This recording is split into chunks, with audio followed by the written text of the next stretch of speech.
안녕하세요. 재충전TV입니다. 면역력 올리기라는 주제로 여러분과 계속 만나고 있는데요. 의외로 많은 분들이 공감을 해주셔서 힘이 납니다. 코로나 때문에 더더욱 본인 및 가족의 건강에 더 신경 쓰는 요즘인데요. 오늘 말씀드릴 면역력 올릴 수 있는 방법 제4탄은 면역에 도움되는 영양소들에 대해 알아보는 시간을 갖겠습니다. 면역에 도움되는 영양소 첫 번째는 항산화 영양소입니다. 항산화가 무엇일까요? 산화를 막는다는 건데, 그럼 산화란 무엇일까요? 우리 몸에 반드시 필요한 것이 산소인데요. 그런데 몸속 여러 대사 과정을 통해서 활성산소라는 것이 만들어집니다. 물론 공기 중에도 있어서 호흡 시 체내로 들어오기도 합니다. 이것을 유해산소, 자유기, 프리레디칼이라고도 불리는데요. 철이 산소에 녹이 슬듯이 세포를 산화시켜 노화를 촉진하고 세포 기능을 손실시키고 DNA 손상 등 몸의 면역을 떨어뜨리고 심혈관계 질환도 야기시키고 암 등 각종 질환을 일으키는 원인물질입니다. 이렇게 치명적인 활성산소가 많이 생기면 건강에 안 좋겠죠? 언제 많이 생기냐 하면 술을 많이 드시거나 담배를 피면 많이 생깁니다. 또한 스트레스를 받는다거나 과식을 한다거나, 과식은 과로입니다. 약도 활성산소를 많이 만들어내고요. 무리한 운동이나 노동을 한다거나 자외선에 오랫동안 노출되어 있거나 방사선, 영양소 부족 등이 체내에 활성산소를 많이 생기게 하는 원인들이니까 생활 습관 중에 이런 부분이 있다면 빨리 개선해 나가야 합니다. 그래야 건강한 삶을 살아갈 수가 있습니다.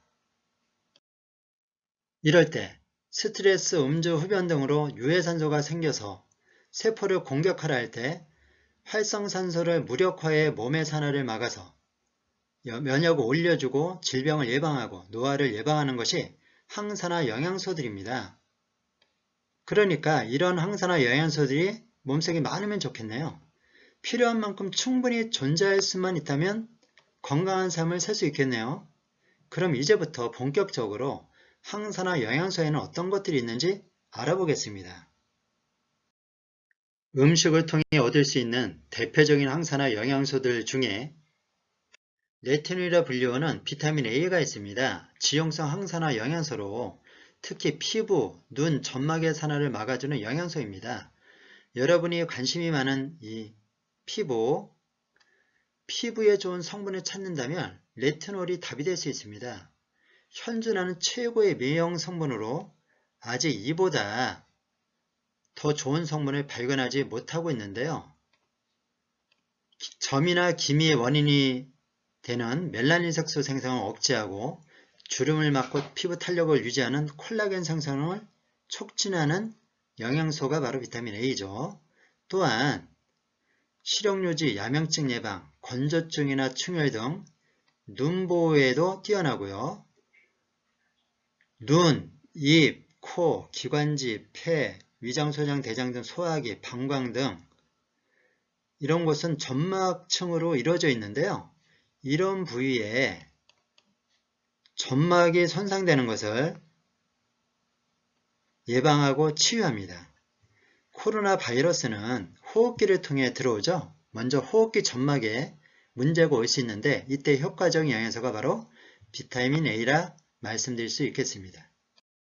그 다음 항산화 영양소는 여러분들 잘 아시는 비타민 C입니다. 수용성이니까 물이 있는 곳에서 어디든지 항산화 작용하는데요. 특히 중요한 신체 부위에서 많이 요구되는 영양소입니다.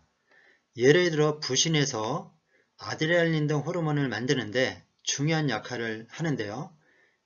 비타민C가 부족하면 호르몬 생산 부족으로 심장박동이나 혈압이 저하될 수도 있고 신체의 각 기관이 원활하게 작동되지 않을 수도 있습니다. 또한 비타민C는 항염, 항암, 항바이러스 효과가 있고요. 항스트레스, 피부 콜라겐 생성에도 역할을 합니다. 부족하면 빈혈도 올 수 있는데요. 흡수가 잘 안되는 미네랄이 철분인데 얘의 흡수를 돕는 것이 비타민C이기 때문에 빈혈 예방에도 좋습니다. 그런데 비타민C는 수용성으로 한 번에 많이 먹으면 필요한 만큼 이용되고 나머지는 배출되니까 보조식품으로 드실 땐 적은 양을 자주 드시는 게 좋습니다. 다음 말씀드릴 항산화 영양소는 비타민 D입니다. 면역력 올리기 제1탄에서 많이 말씀드렸죠? 정리만 하고 넘어가겠습니다. 칼슘 흡수와 이용을 도와서 고동증을 예방하고요. 면역 체계를 똑똑하게 해서 자가면역 질환도 예방하고 또 면역도 조절해서 사이토카인 폭풍 같은 것도 예방하거나 감소시키죠. 그리고 암 발생 확률을 낮춘다라는 연구도 계속되고 있습니다. 특히 대장암이나 유방암 등이요.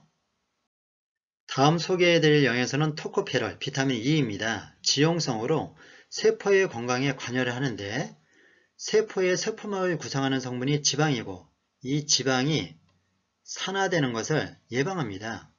세포막이 산화되어 망가지면 어떻게 되겠어요? 물질 이동이 잘 안되겠죠? 결국 세포는 병들 수도, 노화가 촉진될 수도 있죠. 그래서 노화 예방에 좋은 영양소 토코페롤 하는 것입니다.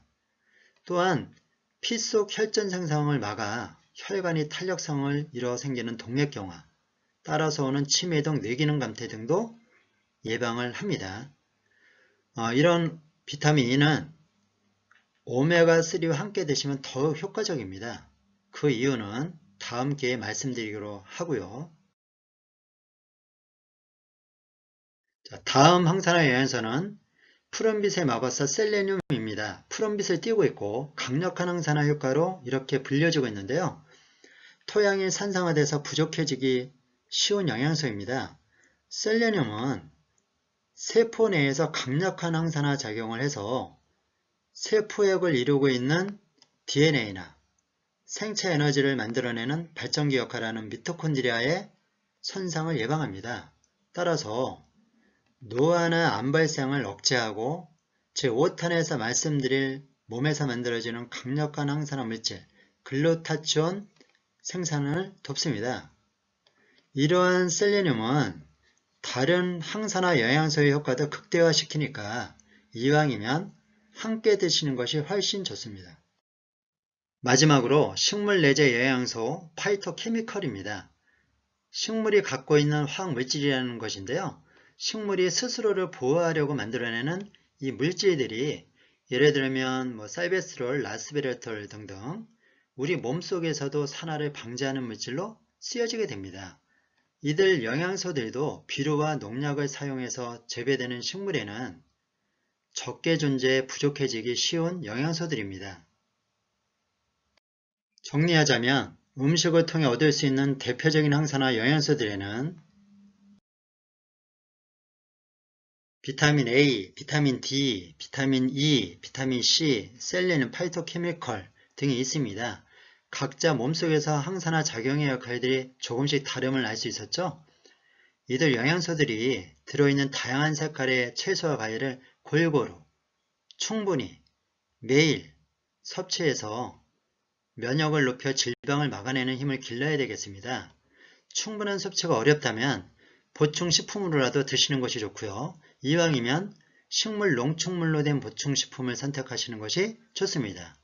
그 이유에 대해서는 다음에 언급할 기회가 있을 겁니다. 다음에 이어질 5탄에서는 우리 몸속 체내에서 만들어지는 강력한 항산화 물질들에 대해서 알아보겠습니다. 이상 면역력 올리기 제4탄이었습니다. 많은 도움 되셨나요? 다음에 이어질 5탄도 많이 기대해주세요. 내용들이 마음에 드셨다면 좋아요도 꼭 눌러주시고 구독 신청도 꼭 해주세요. 이상 재충전TV였습니다. 감사합니다.